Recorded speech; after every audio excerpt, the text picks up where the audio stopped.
Hello friends, unpack ఐడియాస్కి మళ్ళీ స్వాగతం. ఈరోజు కూడా మనం రేషనలిస్ట్స్ ఐడెంటిటీ క్రైసిస్ని వైదిక వాస్తవాలతో సరిచేద్దాం. రీసెంట్గా డెడ్ యూట్యూబర్ ఫ్రాడ్ సత్యాన్వేషి ఇంకొక వల్గర్ హ్యూమనిస్ట్తో కలిసి ఒక లైవ్ స్ట్రీమ్లో వాల్మీకి రామాయణంలో కౌసల్య దశరథుడి కూతురు అంటూ పిచ్చి కూతలు కూశారు. ఆ క్లెయిమ్ ఎంత స్ట్యూపిడ్గా ఉందో నేను ఈ వీడియోలో ఎక్స్పోజ్ చేసి మీకు చూపిస్తాను. ఆ వెధవలేమన్నారో ఫస్ట్ విందాం. ఓకే అండి. అయితే నేను స్క్రీన్ షేర్ చేస్తున్నాను సార్. స్క్రీన్ షేర్ చేశానండి. ప్లీజ్ చెప్పండి ఒకసారి. డన్నా? ఓకే. ఏంటంటే అండి, ఇప్పుడు మనందరికీ తెలిసింది ఏంటంటే రాముడు, లక్ష్మణుడు వీళ్ళందరూ అయోధ్య నగరంలో పుట్టి పెరిగారు. ఓకే. ఈ అయోధ్య నగరం ఏంటి అంటే ఇది కోసల అనే రాజ్యానికి రాజధాని. ఓకే. ఇది చాలా మందికి తెలియదు. ఒక 50-60% మందికి తెలియదు అనమాట. 50-60%? ఫస్ట్ నువ్వు ఆ 2.0 ఛానల్ ఎందుకు స్టార్ట్ చేయవలసి వచ్చిందో చెప్పు. ఆ తర్వాత లెక్కలు చెప్దు గాని. ఇప్పుడు వినండి ఆ నీతి నిజాయితీ లేని కామాంధుల్ని. ఓకే. కోసల అనే రాజ్యానికి రాజధాని. ఈ రాజధానికి రాజు ఎవరు? దశరథుడు. ఇప్పుడు ఈ కోసల రాజ్యం అనేది అంటే టైం అన్నోన్ కొన్ని యుగాల నుండి ఇక్ష్వాకు డైనాసిటీ పాలిస్తుందన్నమాట. అవును. ఓకే. అంటే ఇప్పుడు దశరథుడి ఫాదర్ అజ అనే ఆయన కూడా కోసలకి రాజే. ఓకే. సో ఇంతవరకు మనకి క్లారిటీ ఉంది కదా.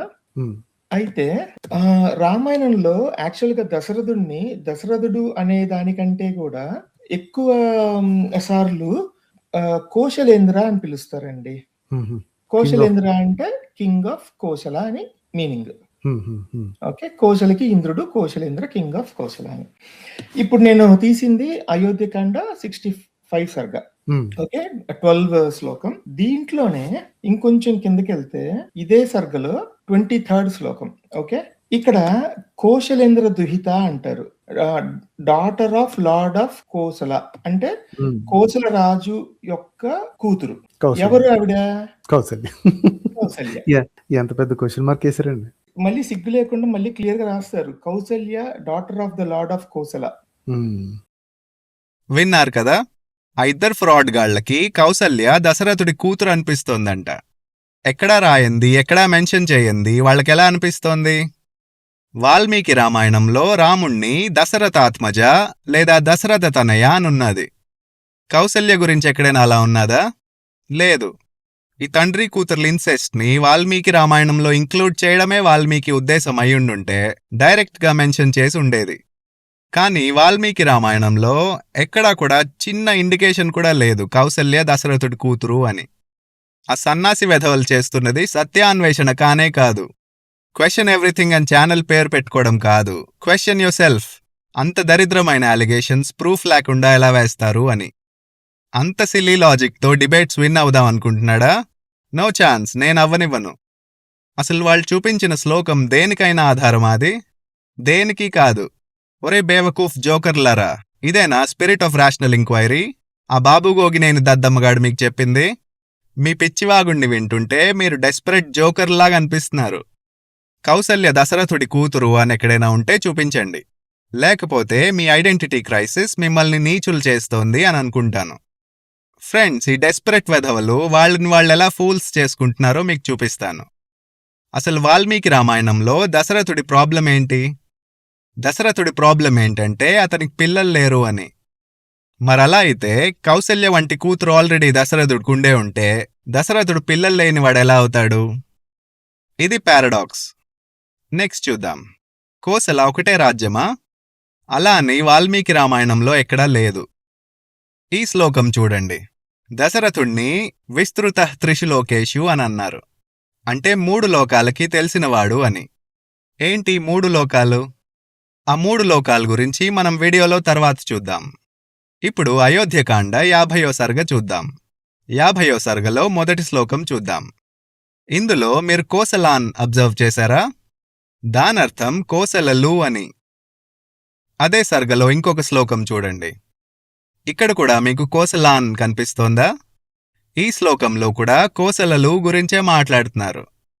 ఆ కోసలాన్ అంటే కోసలలు అన్న సంగతి మనం మహాభారతంతో కంపేర్ చేసి కన్ఫర్మ్ చేద్దాం. మహాభారతం ఆదిపర్వం 144వ సర్గలో 2వ శ్లోకం చూడండి. ఇక్కడ మీకు పాంచాల అన్నని కనిపిస్తున్నదా? ఇక్కడ పాంచాల అన్నని ఎందుకుందంటే పాంచాల ఒక రాజ్యం కాదు. ద్రోణాచార్యుడు, ద్రుపదుడు ఇద్దరూ పాంచాలేంద్రులే కాబట్టి ద్రౌపది ద్రోణాచార్యుడి కూతురంటారా? అలాగే కురు రాజ్యం తీసుకుందాం. కురు రాజ్యం ఒక రాజ్యం కాదు. అందులో కేవలం ఒక రాజు లేడు. ధృతరాష్ట్రుడు, యుధిష్ఠిరుడు ఇద్దరూ కౌరవేంద్రులే. మరలాంటప్పుడు ఆ ఫేక్ రాషనలిస్ట్ లాజిక్ ప్రకారం ధృతరాష్ట్రుణ్ణి కుంతిపుత్రుడనొచ్చా? వాళ్ల పనికిరాన్ లాజిక్ ప్రకారం పాండురాజు కూడా కుంతిపుత్రుడే అవుతాడు. కౌసల్యని దశరథుడి కూతురనడం name equivalence fallacy, cherry picking, confirmation bias మరియు ఇగ్నోరెన్స్. బీజీ డిసీజ్కి ఐడెంటిటీ క్రైసిస్ తోడైతే ఇలా ఉంటుంది. సో అయోధ్యకాండలో కోసల అనే పదం కోసలలు చాలా ఉన్నాయనే దానికి ఇండికేషన్. అసలు కోసలలు ఎప్పటినుంచున్నాయో చూద్దాం. హరివంశం ఓపెన్ చేద్దాం. ఇది హరివంశం క్రిటికల్ ఎడిషన్. ఇందులో 9వ చాప్టర్లో 38వ ఖండిక చూద్దాం. ఇక్ష్వాకుడికి 100 కొడుకులంట. నెక్స్ట్ 39వ ఖండిక చూద్దాం. ఆ 100 మంది కొడుకుల్లో పెద్దవాడు వికుక్షి. వికుక్షి అయోధ్యకి రాజవుతాడు. నెక్స్ట్ ఖండిక చూద్దాం.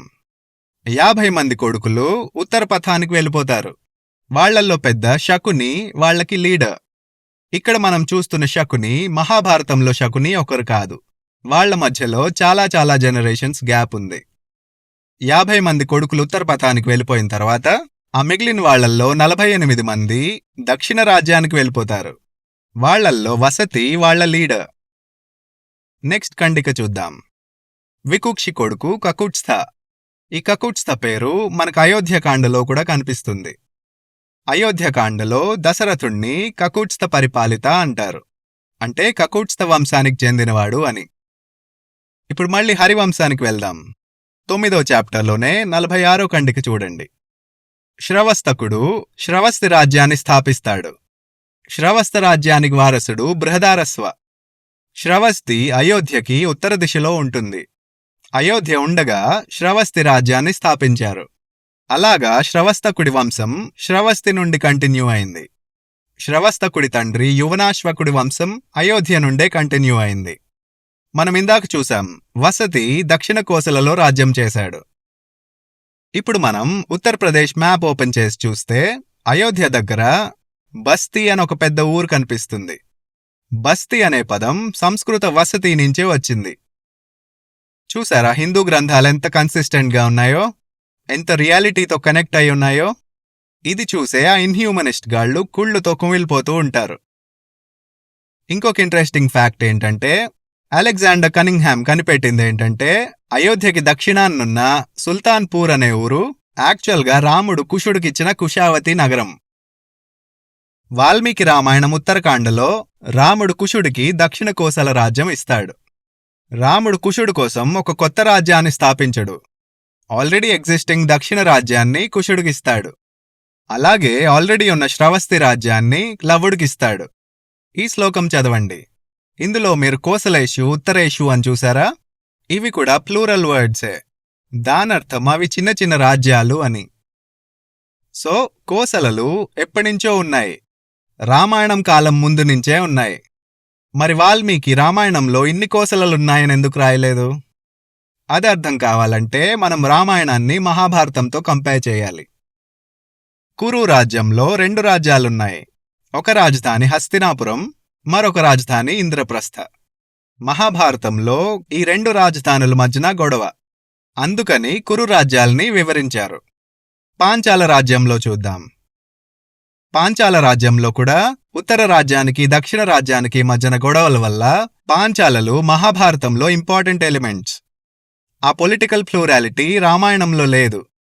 రామాయణంలో ఒకే వంశం గొప్పతనం గురించి ఉంది. కోసలలో సివిల్ వార్ లేదు. రామాయణం ఫోకస్ పిల్ల రాజ్యాల మధ్య విభేదాల మీద లేదు. అందుకని మహాభారతంలో ఉన్నట్టుగా రామాయణంలో కోసలల గురించి లేదు. ఆ కోసలల రాజుల కథలు బ్యాక్గ్రౌండ్లోకి వెళ్ళిపోయాయి. సో ఎలా చూసుకున్నా కౌసల్య దశరథుడి కూతురు అనడం చెల్లదు. మరెందుకు ఆ బీజీ డిసీజ్తో ఇన్ఫెక్ట్ అయిన బ్రెయిన్ డెడ్ జాంబీస్ పిచ్చి పిచ్చిగా మాట్లాడుతున్నారు? ఎందుకంటే వాళ్ళిద్దరి మీద ఒక కొత్త ఐడెంటిటీ క్రైసిస్ వచ్చి పడింది. యాక్చువల్లీ వాళ్ళు వాళ్ళ కర్మఫలం అనుభవిస్తున్నారు. డెడ్ యూట్యూబర్ ఫ్రాడ్ సత్యాన్వేషి హోమంలో సైన్స్ లేదు, వేదాల్లో సైన్స్ లేదు అంటూ డిబేట్ ఓడిపోయాడు. అంతేకాకుండా ఒక ఫ్రాడ్ ట్రస్ట్ రన్ చేస్తూ వాళ్ళ ఫాలోవర్స్ని దోచుకుంటూ రెడ్ హ్యాండెడ్గా దొరికిపోయాడు. అక్కడితో ఆగకుండా తన ఛానల్ పేరుని సంస్కృతంలో పెట్టుకొని సంస్కృతం డెడ్ లాంగ్వేజ్ అన్నాడు. అలాగ అన్ని తప్పులు చేసి ఆ ఫ్రాడ్ సచ్చినోడు ఇప్పుడు డీప్ ఐడెంటిటీ క్రైసిస్లో పడిపోయాడు. మరి ఆ వల్గర్ హ్యూమనిస్ట్ రామపండితకేమైంది? ఎప్పటినుంచైతే రామపండిత తన సొంత చెల్లిని పెళ్లి చేసుకున్నాడని అందరికీ తెలిసిపోయిందో అప్పటినుంచి ఆ ఎంబారెస్మెంట్ కవర్ చేసుకోవడానికి పచ్చి అబద్ధాలు చెప్తూ షాకింగ్ క్లెయిమ్స్ చేస్తున్నాడు. వాడికి ఇంకేం చేయాలో తెలియక, అవమానం తట్టుకోలేక రామపండిత 2.0 ఛానల్ ఒకటి కొత్తగా పెట్టాడు. కానీ సొంత చెల్లిని పెళ్లి చేసుకున్నాడన్న సంగతి దాచేస్తే దాగిపోతుందా? దాగదు. అలాగా వాడు తీసిన గోతులో వాడే పడ్డాడు. ఏం చేయాలో ఎలా చేయాలో అర్థం కాక ఇప్పుడు ఇంకొక ఫ్రాడ్ గాడితో కొలాబరేట్ చేస్తున్నాడు. సరే, ఇప్పుడు ఆ బుర్ర తక్కువ సన్నాసుల మధ్య జరిగిన కాన్వర్జేషన్ ఫుల్గా విందాం. హాయ్ అండి, రాంపండిత గారు. హలో అండి. What's happening sir? యాక్చువల్గా నేను రామపండిత 2.0లో చాలా కంటెంట్ చేస్తున్నానండి రామాయణం గురించి. ఒరే, నీది కాంటెంట్ కాదురా, నీది ఐడెంటిటీ క్రైసిస్. అంటే మీకు చాలా ఇన్సైట్స్ వస్తాయి అండ్ ఇంకా చాలా బ్లాస్టింగ్ ఇన్ఫర్మేషన్ రాబోతుంది. డౌటే లేదు, ఊబిలో అలా దిగిపోతున్నాడు. సో శాంపుల్కి నేను చేసిన రీసెర్చ్ లెవెల్ ఏంటి అని శాంపుల్కి ఒక చిన్న శాంపుల్ ఇస్తానండి ఇప్పుడు. నువ్వు చేసేదాని రీసెర్చ్ అంటే సైంటిఫిక్ మెథడ్కి ఇన్సల్ట్. అయితే దానికంటే ముందు ఒక చిన్న ఇదండి, అంటే నేను నా కామెంట్స్లో ఇప్పుడు ఏంటంటే ఒక గ్రూప్ ఆఫ్ వోల్ఫ్స్ అన్నమాట. సో వీళ్ళు అందరూ ఏంటి అంటే నువ్వు బుద్ధిస్ట్వి కదా, బుద్ధిస్ట్లో అలా ఉంది కదా, బుద్ధిజంలో దాంట్లో ఇలా ఉంది కదా ఏదో అంటున్నారు. ఒరే, నువ్వే కదరా బుద్ధిజంలో చాలా మోరల్స్ ఉంటాయి అన్నది. ఒక ఎగ్జాంపుల్, మనల్ని ఎవరైనా అటాక్ చేసినప్పుడు నేను వాళ్ళని అడిగిన క్వశ్చన్, వాళ్ళు ఆన్సర్ చెప్పలేని క్వశ్చన్ ఏంటి అంటే, ఒకవేళ నేను గనక బుద్ధిస్ట్ అయితే పొద్దున్న లేస్తే టెక్నాలజీ, ఎంఎన్సీలో జాబులు, ఇంగ్లీష్ లేకుండా బతుకు గడపలేని మీరు మ్లేచ్ఛ బానిసలు లేకపోతే మ్లేచ్ఛలను ఒప్పుకుంటే నేను బుద్ధిస్ట్ని ఒప్పుకుంటానండి.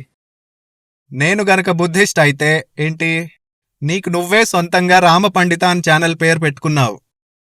ఎందుకంటే అప్పుడు డెఫినేషన్ ఆఫ్ మతం అనేది మారిపోతుంది అప్పుడు. కాబట్టి ఆ డెఫినేషన్ ప్రకారం అయితే నేను ఒప్పుకుంటా. ఏ డెఫినేషన్ గురించి మాట్లాడుతున్నావు? మేం జస్ట్ ఐఫోన్స్ని వాడుతున్నాం అంతే.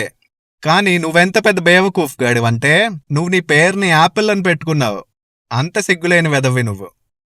నేను జస్ట్ లేయర్స్ ఆఫ్ హిందూయిజంని ఎక్స్ప్లోర్ చేస్తున్నాను. ఒరే, నువ్వు హిందూయిజంలో లేయర్స్ని ఎక్స్ప్లోర్ చేయటం లేదురా, నువ్వు నీ బుద్ధిస్ట్ సెప్టిక్ ట్యాంక్లో డెప్త్ ఎక్స్ప్లోర్ చేస్తున్నావు. నా హిస్టరీ, నా కంట్రీ హిస్టరీ, ఇప్పుడు రేపు రాబోయే ప్రాబ్లంకి సొల్యూషన్ ఏమైనా ఉందని నేను వెతుకుతున్నా అంతే. ఇండియా నీ దేశం కాదు, నువ్వు అదేదో దేశంలో కూర్చుని ఇండియన్ మైనారిటీస్ని విచ్ హంట్ చేస్తున్నావు.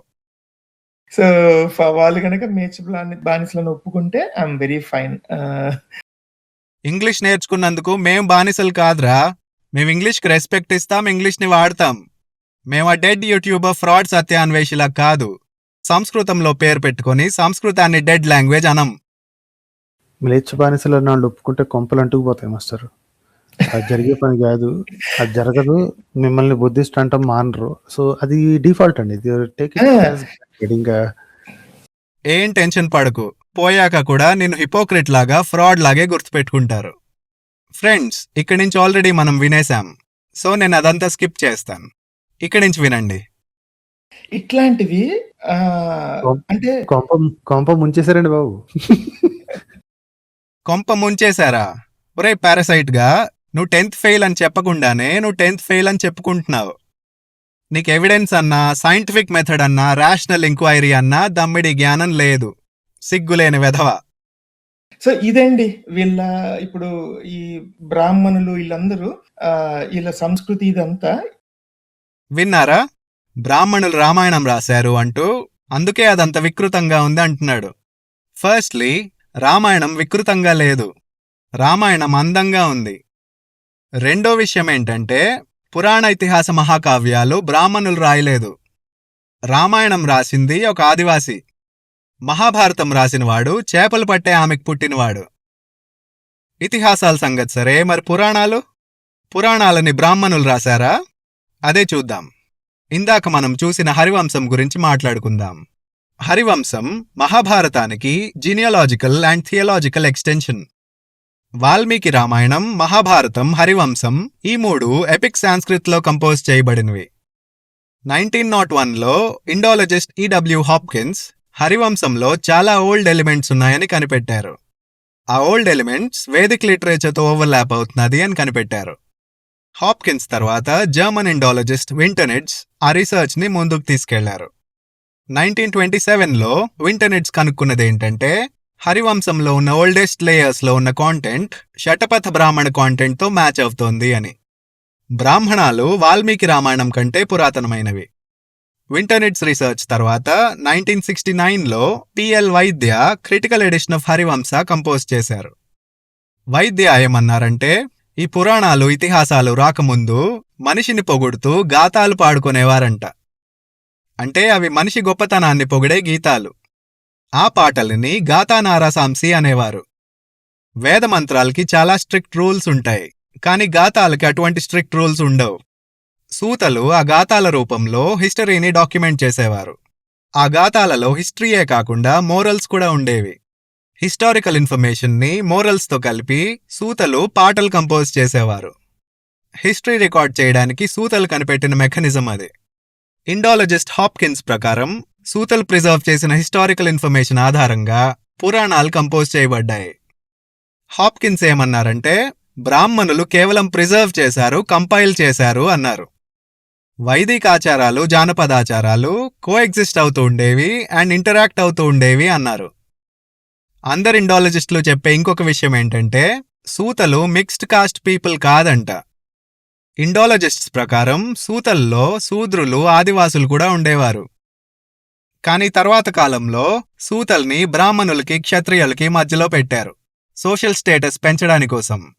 అలా ఎందుకు చేశారంటే, ఎడ్యుకేటెడ్ శూద్రులు, ఆదివాసుల్ని ఎంకరేజ్ చేయడానికోసం. అలాగ సూతలకి ఒక స్పెషల్ స్టేటస్ ఇచ్చారు. సూతలంటే విద్య ఉన్న శూద్రులు, ఆదివాసులు ఆ కాలంలో. ఇతర కులాల సూతులు కూడా ఉండి ఉండవచ్చు. బౌద్ధం అనే దరిద్రం వచ్చే వరకు అంతా బాగానే జరిగింది దేశంలో. దేశం పైన పగబట్టి నాశనం చేసేసింది బుద్ధిజం. ఆడవాళ్లని దెయ్యాల్లాగా చూసే ఒక సూసైడల్ కల్చర్ తెచ్చింది బుద్ధిజం.